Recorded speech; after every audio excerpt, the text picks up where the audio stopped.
Hi, Tom. Hey, Welcome. So, we live in Vilcabamba, and one of the coolest things about being here is the complementary healing that's available. And kind of some of the reputation of Vilcabamba is really hearing about the different ways people can go about healing, and this is the Valley of Longevity. So we figured they'd figure some things out here. So I wanted to hear about what you figured out about being in Vilcabamba. What's worked for you? What brought you here? Well, I like the air. You know, the air is very clean. Yeah. The sky is clear. There's big puffy clouds. It's beautiful. Mm-hmm. The food, is locally grown. Yeah. A lot of organic. So all that is, and the climate is pretty much constant. This all the too hot, time. too cold. I know, it's always perfect weather here. Sun comes up around 6:15 or so, goes down around 6:15 every day. Mm-hmm. It's like Groundhog Day here. It's a good way to describe it. It is kind of groundhog-ish. It does stay that way. Yeah. And how long have you been here? Oh, about 2 years. Okay. Yeah. All right. And how did you find out about it? My wife found out about it actually. Okay. And we had some mutual friends that you know too. And Okay. yeah. They got you here. Mm-hmm. Now, describe what you do. I'm going to put words in his mouth, but I'm not. Well, what I do is I work with people's alignment. I help them to be more relaxed when they stand and sit. And I also do body work where I release muscles that are really key to being relaxed and having good alignment. Yeah. And what do we call that? Is there a branch of medicine that's adopted that language, or? Well, it's like a structural integration type of thing, where you're working with people's alignment and also releasing muscles that get in the way. Why are we out of alignment? Well, mainly I would imagine through stress and the way we've been taught to sit. Like when you're in school. I don't remember getting taught to sit. Well, I know. Well, sit down. My mother getting on me for that. Yeah. But and how many people taught you how to walk? nobody taught me how to walk. They were just happy I could move. I was a Exactly. late walker, so yeah. So we don't get any instruction. Like if you were a little horse that was being born, you'd be up on your feet and running around, within hours after you were born. Right. But children, babies, we're all swaddled and it takes a long time for us to mature. And in that period, there can be a lot of stresses and trauma or whatever, And then you go to school, and the chairs are really built very badly, usually in school. Very true. And And you see kids like this, they're writing, all scrunched over. Right. Yeah. Interesting. I think you're right. I'm like, I've always been, just because we see animals do it, we think we can do it naturally. And, or I'm thinking of mothers who put babies on their hips so they get those bow-legged babies. And that was always like, oh, well, that's not going to work out for well. But quickly, in a few months, how you can bow a baby's legs to take that position. So, Yeah, you mold them right from the very beginning. Right. So they get it wrong there. Is there a proper way to hold a baby then when you're doing that? There is. There's actually, if you go back to more primitive societies, you'll see that people carry their babies in a better way. And the people especially in the societies where they're carrying big heavy loads on their heads, they stand a whole different way than people normally do. True. In the more industrialized areas. You get erect right when you're holding something on your head. Yeah. Interesting. Okay. Yeah. And so what are the damages if we don't know how to stand properly and sit properly? What happens to our bodies? Well, being in Vilcabamba, we have a very elderly, group of people here, and you can actually see what happens with certain people. We won't name names. Yeah. But the body will, it breaks down. And it gets stiffer and tighter and more crooked, and everything gets worse. Okay. Bunions, all that stuff. Right. But if somebody's paying attention to how they're walking and standing and sitting, so that they're not doing that, I think they could go on to 100 feeling really good. So even bunions? Bunions especially, yeah. Bunions. From walking improperly? From standing badly. Oh, Yeah, where people stand is really detrimental usually. okay. So, how much is correctable? I think it's all correctable, and it all can be. As soon as you start feeling better, Yeah, and then you just keep getting better. right, right. So I mean, there's no real end point. You know, I'm still working on myself. I'm still getting better, Yeah. and I'm still feeling better. You have the best posture in town, I must say. I've seen you glide through town.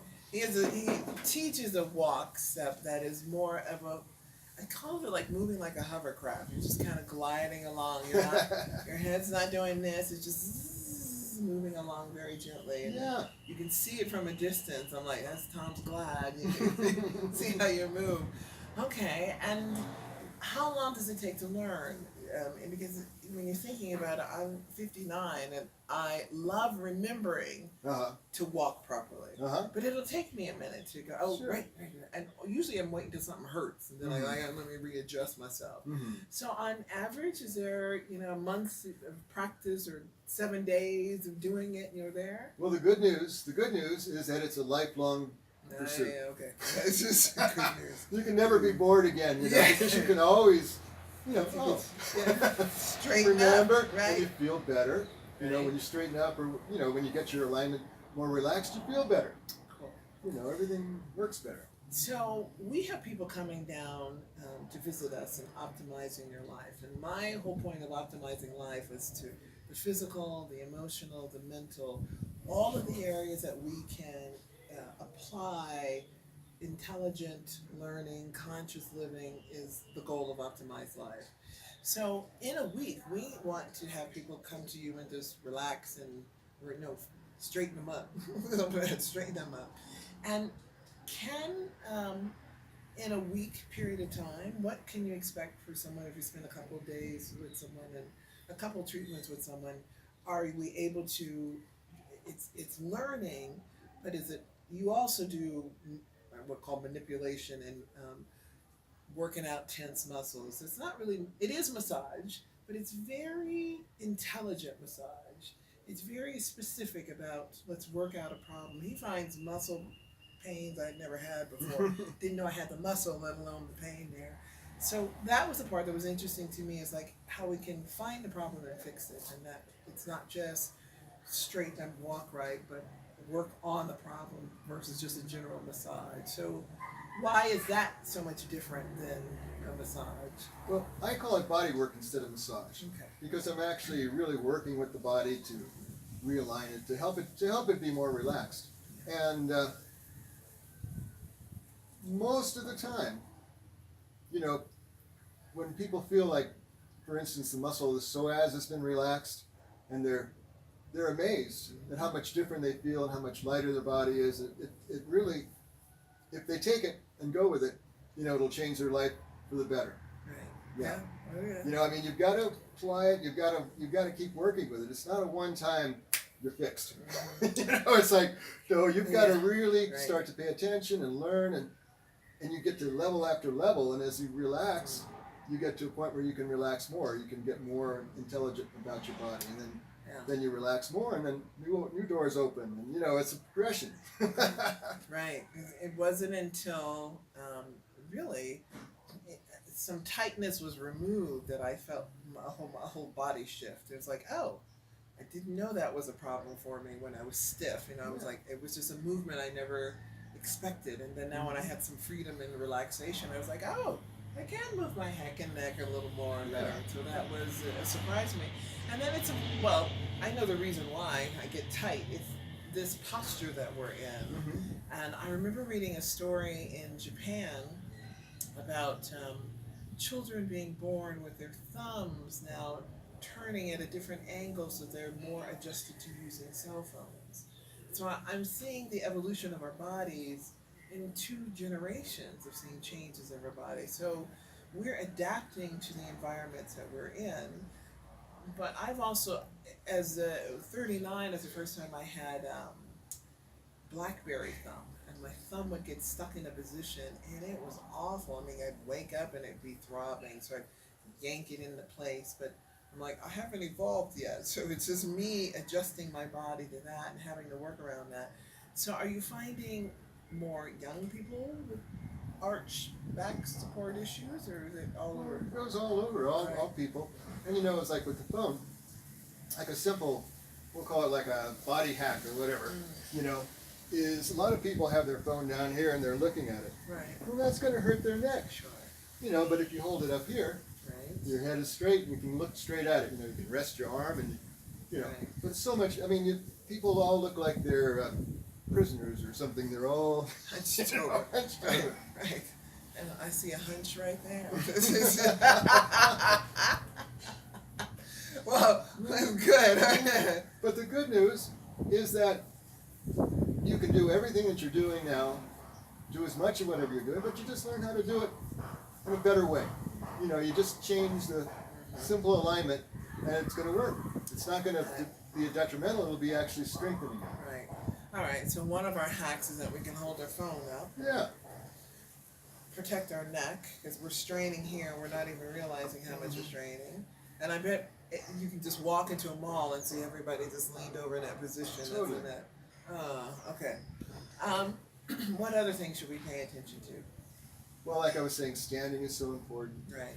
Sitting, people do how much of their life sitting, especially if they're in an office and maybe doing 8 hours a day sitting. And they're probably sitting in a chair that's not conducive to really good Right, posture. Even right. if it's ergonomic, they don't really know how to adjust their body. So, learning the right angles Sure. and how to, where the key support is huge. Are you a fan of those balls? I love the balls. You love the balls. Yeah, All they're right. perfect. Yeah. You can, you become enlivened on a ball. Because it's like it's moving, Right, and right. and it puts you in a good position because it has an angle on the ball where it puts your body in the same position as if you're standing. Okay. And Yeah. can you stay as many hours on a ball as you can on a chair? You can save far more hours Even without pain. Okay. Even without the back support? Absolutely. Because Okay. your support comes from your pelvis, actually. So you're supporting yourself, Yeah. not getting support. Okay. Exactly. All right. Okay. Well, then, shall we try our model and see if we can Yeah, that would be straighten her lovely. out? Let's do that. She's kind of hunched over as we're looking this way. She's been practicing. She's been practicing. Okay, we're going to talk about how to sit in a chair. Now we have our model here, Crystal, who's been gracious enough to help us out. All right. Now, would you say that this is what you do when you're working with your phone most of the time? Absolutely. I tend to start by trying to sit up straight, but then I slowly kind of end up... Slowly kind of fall down. Well, that's what happens to everybody. So we're going to help you with that, change that. So the first thing we got to do, unfortunately, is uncross the legs. Okay. Now, if you're in a position, where you really have to have your legs crossed, you're out in public, you can cross your ankles. Okay. And it's still comfortable. Try it out. Cross your ankles. So you don't have to have, it's easier on your hips because you put a torque on your hips when you cross your legs like that. Okay. But now let's imagine that you're at an office setting where you can be casual and you can actually have your legs form like a tripod. So what you want to do is to let the legs be a little wider, a little more wider. Yep. Okay. And actually, what we're going to start with is I want you to slide forward on the chair and just keep sitting. But you sit forward, so you're not using the back of the chair as a support. Now let's let your body go. Just really relax. And notice how you collapse. Okay? Now we're going to do something different. I'm going to take a pillow, or it could be a rolled up towel, or the ball will do this automatically for a person. But I want you to stand up halfway, and we're going to sit back on this pillow. So it's underneath you halfway, and you're going to let your pelvis roll forward. Now let your back, I'm going to hold your knee here just so you don't fall, go away. But let your back relax. Really let go. So what's happening? You're not collapsing though, are you? Do you feel like you're collapsing? No. No. Okay, so what happens is that the pelvis is like a keystone. If the pelvis is in a good position, the rest of the body is supported. Now if we take this out and we let the pelvis roll back, notice what happens. The body collapses. Now let's bring the pelvis forward and notice how if the pelvis stays forward, the body's not going anywhere. And a person can be much more relaxed. And as you sit more, and that you have the support from your pelvis, you will start to relax more and more, because as you learn to relax even more in your body. Okay? So, now we can improve this even more by relaxing the chest and then rolling the shoulders back. Up with the shoulder, move it back, and drop. Up, back, and drop. And reach forward and touch my hand. Notice how you want to touch from the shoulder. So you're using the small muscles of your body, of the shoulder. But a more efficient way to reach is to actually reach from the pelvis. So what you're going to do is reach forward with the pelvis. Notice how your back will stay straight, and you're not using the small muscles of your back, so you're being more efficient with your body. Now, what that accomplishes is that your muscles of the pelvis and the hips are much bigger muscles. So each muscle, when it's moving, is going to be stronger because it's a big muscle. Plus the heart pumps the blood out, but the muscles push the blood back up. So you're going to get better circulation because you're moving from the hips. And you're using your hip muscles. Normally, people are locked back like this, where you're back like that, and all you're doing is using your shoulders. Right. All this can be short and can get tight. And when you stand up, it's like, oh, I'm so tight. But this way, when you sit forward, your back is lengthened. Okay. And you're not going to get tight through a muscle called the psoas, which we'll show a picture of the psoas right here so you can see how big it is and what an immense muscle it is, even though it is invisible and we don't even know that it exists. Okay, so lean forward and just, okay. Now, to improve this even more, we can let the legs be wider, so you have like a tripod, and bring the ankles back, so the knees are going to be lower than the hip sockets, which will give you even more room for you to move from your pelvis. And the whole body can move as a unit now.